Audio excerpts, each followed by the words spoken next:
TikTok sosial platforma şəbəkəsində saxta hesab açaraq aksesuar auto adlı saxta səhifədə videolar paylaşırdım, elanlar paylaşırdım.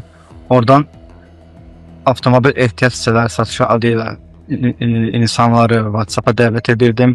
WhatsApp vasitəsilə onlardan müxtəlif kart hesablarına ödəniş alırdım və ödənişi aldığım vaxtdan sonra da onlara aldığım ödənişə dair heç bir şey göndərmirdim. Bu yollarla vətəndaşların pullarını mənimsəyirdim.